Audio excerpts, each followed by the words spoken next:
All right, so let's talk about something you've probably experienced if you've ever had dinner with a Chinese family. That phrase, 多吃点, eat more. It comes up all the time. And, if you're not used to it, it can feel, well, a little weird, maybe even a bit stressful. But what if it's not a command at all? What if it means something completely different? Yeah, take Anna's story. Just imagine, you're a guest at your friend's house in China. The table is just loaded with incredible food. You've eaten so much you're stuffed, but your friend's mom, she just keeps putting more on your plate, saying, eat more, eat more. For Anna, it felt like a criticism, like she was being judged for being too thin or not eating enough. Super uncomfortable. So that really gets to the heart of it, right? What is actually going on here? Is it a comment on how much you're eating? Are they critiquing you? Or is there something way, way deeper hidden in those two little words? Okay, to really figure this out, let's flip the script. Let's look at the other side of the coin. What happens when nobody says eat more? Let's jump to a totally different dinner party. So this is what happened to Liang. He's at a dinner party, not in China this time. He finishes his food, and he waits. And nothing. Nobody offers him more. No one says, hey, have another helping, or you barely eat anything. And to him, that silence was actually kind of hurtful. He started to feel like maybe they just didn't care if he was full or not, almost like he didn't matter. And this is where it gets really fascinating, right? You have two totally different situations. In one, hearing eat more makes someone feel judged. In the other, not hearing eat more makes someone feel neglected. It's wild. Two opposite actions create the exact same feeling of confusion. That, right there, is a total cultural disconnect. So what gives? How can both be true? Well, this is where we get the big reveal. It's time to crack the code.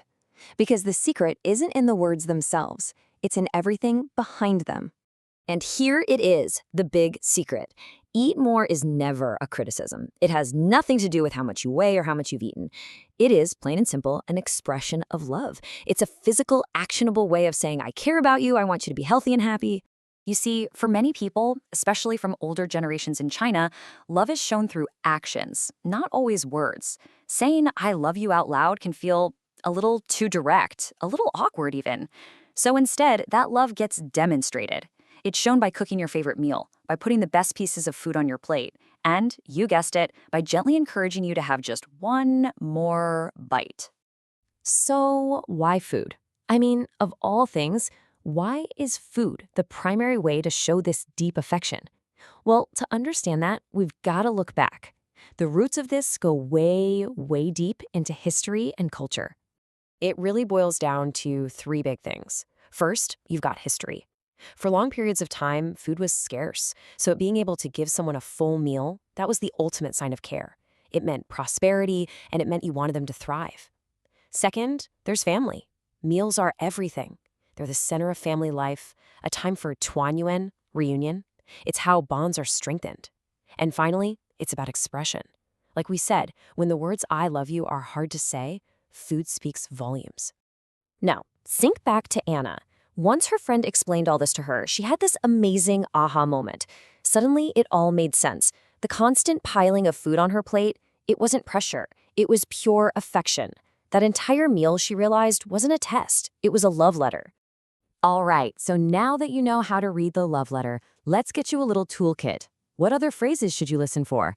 And, just as important, how do you respond when you're completely full but don't want to seem rude?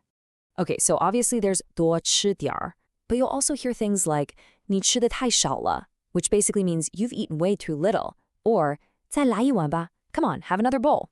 It's not just words though. Keep an eye out for actions too.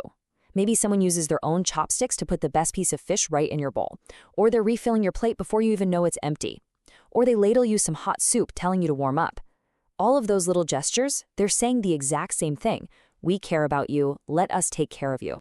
So, the big question, what do you say when you are physically incapable of eating one more grain of rice? You don't want to offend anyone, right? Okay, this phrase is going to be your best friend. 不聊了,不聊了,谢谢,我吃饱了. The pro tip here is to say 不聊 twice. It just softens it. It makes your no thank you sound more gentle and appreciative, so they know you get the gesture, even if you have to turn down the food. Okay, so let's wrap this up. What are the main things you really need to remember from all this? Number one, eat more isn't a criticism. It's love. It's care, period. Number two, this whole thing is a genuine love language with deep roots in history and family. It's not just some random cultural quirk. And number three, once you get it, you can finally stop feeling awkward and just accept the affection that's being offered to you. It's a total game changer. So here's the deal. The next time you're at a dinner table and someone piles food onto your plate and says, "Eat more," I want you to just smile. Because you'll know you're not just being offered more food. You're being offered a place in their heart, a place in their family. That whole table of food was a love letter. And now you know exactly how to read it.